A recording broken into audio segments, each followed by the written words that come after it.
ओम शांति। बाबा कहते, आज के मनुष्य ने तो मेरी गलानी कर दी है। कैसे गलानी कर दी है? सर्वव्यापी कह के। कहते हैं परमात्मा सर्वव्यापी है। परमात्मा को ठिक्कर बित्तर में, पशु पक्षियों में भी परमात्मा को डाल दिया है। वो जीव आत्मा है, परमात्मा नहीं है। वो सभी जीव आत्मा है, हम भी जीव आत्मा है। परमात्मा सर्वव्यापी नहीं है, हर चीज में परमात्मा नहीं है। हम कहें अगर मनुष्यों में परमात्मा है, तो जब कोई मनुष्य पाप कर्म करता है या पुण्य कर्म करता है तो उसको क्या बोलते हैं? पाप आत्मा, पुण्य आत्मा, ऐसा ही बोलते हैं ना। उसको ये तो नहीं बोलते कि ये पुण्य परमात्मा है, पाप परमात्मा है।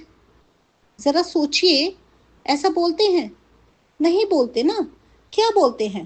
पाप आत्मा, पुण्य आत्मा। अगर परमात्मा होता तो फिर पाप परमात्मा बोलते। इसलिए परमात्मा एक ही है। परमात्मा सर्वव्यापी नहीं है। वो बिंदु स्वरूप परमात्मा सारी सृष्टि को चलाने वाले हैं। वो पूरी डायरेक्शंस देते हैं। वो आके कहते पत्ता पत्ता हिलाते, ऐसा कुछ नहीं है, ऐसा नहीं है। बाबा तो हमें रास्ता दिखाते हैं, क्योंकि हम भटकते आए हैं, हम जन्मों से पुकारते आए हैं, परमात्मा आओ, हे पतित पावन आओ। पतित पावन माना हम पतितों को पावन बनाने वाले, हम पुकारते आए हैं। लेकिन परमात्मा कौन है? परमात्मा कहते बच्चे मैं तेरा पिता हूँ, मैं तेरा पिता हूँ। हम मांगते आए हैं, बाबा कहते मुझसे मांगने की जरूरत नहीं है। तुम्हारा तो जन्म सिद्ध अधिकार है, जो मेरे पास है वो सब तुम्हारा है। एक अगर लौकिक में एक बाप होता है, जब उसके आगे कोई बच्चा जन्मता है तो वो जन्मते ही अधिकारी हो जाता है। जन्मते ही बाप की पूरी प्रॉपर्टी पर उसका अधिकार हो जाता है। ऐसे ही बाबा कहते जैसे ही तूने मेरा ज्ञान लिया, तू मेरा बच्चा बना, तो तब तू उसी टाइम से ही तू अधिकारी बन गया। तुझे मांगने की दरकार नहीं है। बाबा तो हमें युक्तियां बताते हैं कि कैसे आपने अपने सारी कर्म आपने करने हैं, कैसे सत्य की राह पर चलना है, कैसे आगे आपने कभी किसी से झगड़ा नहीं करना। सभी बातें हमें बाबा सिखाते हैं। इसलिए परमात्मा सर्वव्यापी नहीं है, इस भ्रम में मत रहिए। परमात्मा सर्वव्यापी है। अगर परमात्मा सर्वव्यापी होता, आप खुद सोच के देखिए, जो आज सृष्टि पर इतना सारा हड़कंप मचा हुआ है, कोई किसी को मार रहा है, कोई भाई भाई को मार रहा है, बेटा बाप को मार रहा है, बेटियों के साथ इतने जुल्म हो रहे हैं, तो क्या ये सब परमात्मा कर रहे हैं? मतलब एक परमात्मा दूसरे परमात्मा को मार रहा है।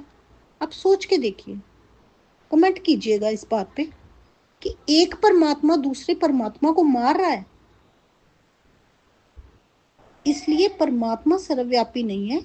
हम सभी आत्माएं हैं, उस परम पिता परमात्मा के बच्चे, उनकी संतान। हम सभी आत्माएं हैं। बाबा हमें ज्ञान देते रहते हैं कि ये काम नहीं करना बच्चे, ये कर्म तेरा नहीं है, ये काम नहीं करना।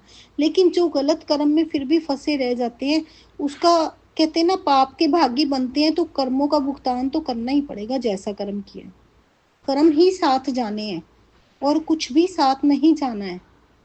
सभी कुछ यहीं छूट जाना है। मन आप पढ़ाई कर रहे हैं, अभी आप डिग्री ले रहे हैं, कोई भी पढ़ाई आप कर रहे हैं, जैसे ही किसी के श्वास निकलते हैं, वो आत्मा छोड़कर, शरीर छोड़कर जाती है, तो क्या पढ़ाई उसके साथ जाती है? नहीं जाती। जो उसने अच्छे कर्म करे है ना, वो उसके संस्कार साथ में जाते हैं, वो साथ में जाएंगे। इसलिए हमेशा अपने कर्मों पर ध्यान कीजिए कि मैं कैसा कर्म कर रहा हूँ, कैसा कर्म कर रही हूँ, मुझे उस पर ध्यान देना है। कोई भी ऐसा गलत काम ना हो, कभी किसी का दिल नहीं दुखाऊं, कभी किसी के लिए गलत शब्द नहीं बोलूं।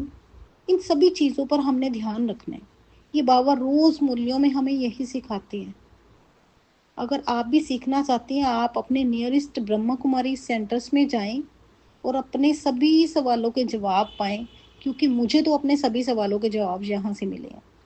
हर एक एक एक एक छोटे छोटे सवाल का जवाब मुझे यहाँ से मिल गया है, क्योंकि मैं भी आपकी तरह बहुत ही भटक रही थी पहले, बहुत ही भटक रही थी। कभी कहीं। लेकिन पहले भी मैंने अपने अनुभव में सुनाया है कि मैं अलग अलग कहाँ कहाँ गई पहले, लेकिन अभी बाबा का जो ज्ञान मिला है, ये सत्य परिचय है जिसकी मैं खोज कर रही थी, वो मुझे मिल गया है। मैं बहुत भाग्यशाली हूँ। शुक्रिया मेरे बाबा, शुक्रिया। शुक्रिया मेरे बाबा, शुक्रिया। ओम शांति।